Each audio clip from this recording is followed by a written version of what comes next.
vous étiez à San Diego la semaine dernière, vous en êtes revenu il y a 2 ou 3 jours, c'est vraiment la Mecque où se disent toutes les dernières informations concernant la maladie d'Alzheimer. Et vous avez eu des informations intéressantes concernant l'aducanumab, j'espère que je l'ai bien dit.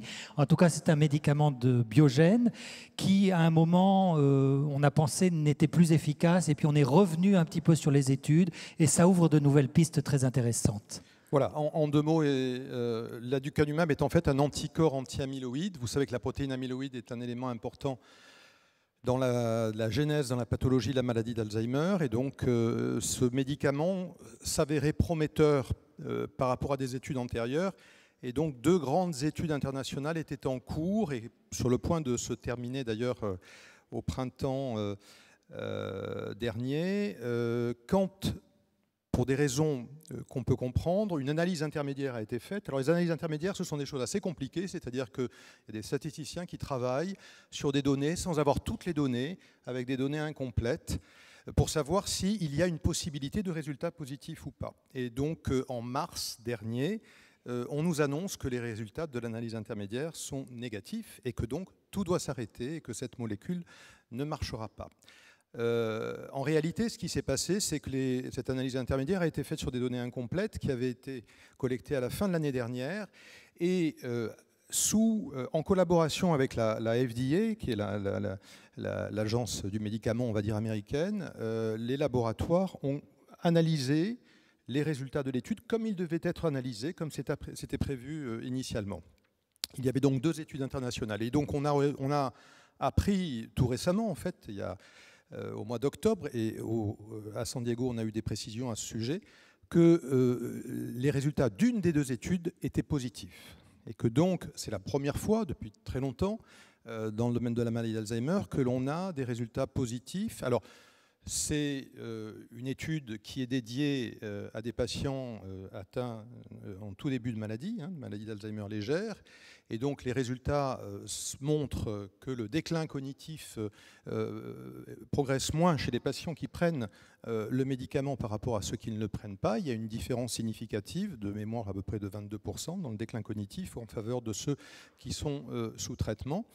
Alors, effectivement, c'est une étude positive, mais ce qui étonnait un petit peu le milieu, c'est le fait que l'autre étude, qui est une étude jumelle, en fait, était également négative. Et donc, à San Diego, je ne vais pas rentrer dans les détails techniques, mais on nous a détaillé les résultats, et une des hypothèses qui est avancée, c'est qu'il y avait des différences entre les 2 études, en particulier dans le nombre de patients qui ont bénéficié de la dose maximale du traitement dans l'étude qui s'est avérée négative, car il semble bien qu'il y ait un effet dose. Et donc il y a des analyses post-hoc qui ont été faites dans la 2e étude qui vont dans le sens de la première et qui semblent montrer que l'anticorps a une action dose dépendante à condition qu'il soit donné, ce sont des perfusions mensuelles, suffisamment longtemps. Donc c'est une nouvelle en soi très positive. Il y a 2 conséquences, je dirais.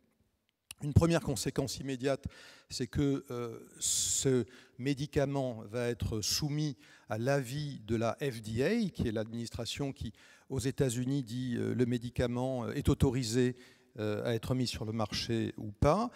Et ensuite, probablement, à l'EMA, qui est l'agence analogue qui fait ça pour l'Europe. Et donc, on va savoir dans les premiers mois de 2020 l'avis que donnera la FDA. Il y a 2 possibilités. Soit elle donne un avis positif, ce qui voudrait dire que ce médicament, en tout cas aux États-Unis, serait autorisé à être mis sur le marché dans l'indication qui est la sienne. Attention, c'est vraiment une indication précise. Et à ce moment-là, il est probable que ça sera considéré aussi par l'agence européenne et que durant l'année 2020, on aura peut-être aussi, nous, des nouvelles par rapport à ce traitement. L'autre possibilité, c'est que la FDA dise c'est positif, mais il faut davantage d'éléments pour autoriser la mise sur le marché. Et donc, il y a des études qui sont déjà programmées pour préciser, je dirais, de manière complémentaire l'action de ces traitements.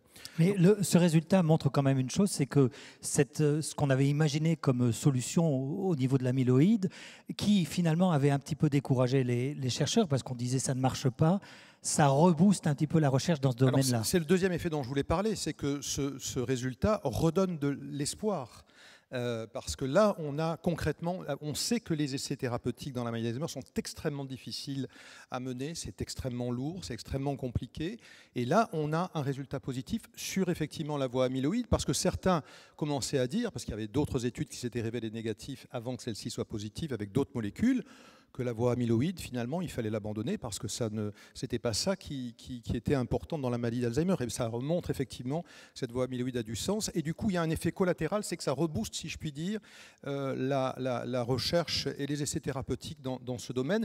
Et donc, ça redonne de l'espoir. Et je pense que c'est important, dans une réunion comme celle-ci, de le dire. C'est-à-dire qu'il y a un espoir qui est, bien entendu, c'est pas un enthousiasme délirant, mais il y a un espoir qui est fondé sur des avancées qui sont significatives, et ça faisait longtemps que nous n'avions pas eu ça dans notre communauté. Donc je pensais que c'est important que vous partagiez ces nouvelles avec nous. C'est d'autant plus intéressant, vous étiez donc, si j'ose dire, à la Mecque de la recherche sur la maladie d'Alzheimer, qui est San Diego, et que c'est l'annonce principale qu'il y a eu. Il n'y a pas de grandes annonces à côté. Non, il n'y a pas eu ça a été vraiment l'événement, je dirais, du congrès, mais ça, encore une fois, ce n'est pas la seule voie thérapeutique. Actuellement, il y a des essais qui sont menés sur, on parlait de la pathologie tau tout à l'heure, donc sur les antitaux, et on voit bien que je dirais les firmes, les laboratoires, parce que ce sont les laboratoires qui sont les promoteurs de ces recherches thérapeutiques, reprennent de l'intérêt et de l'espoir dans le domaine de l'Alzheimer. Donc c'est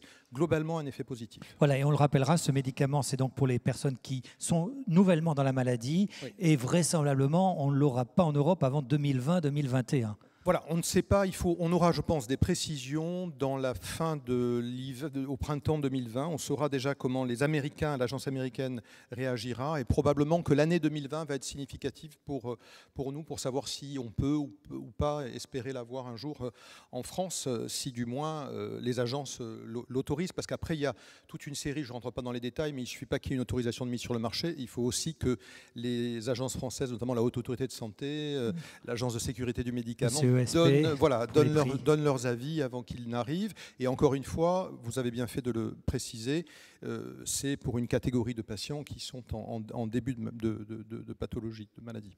Merci, professeur Secaldi.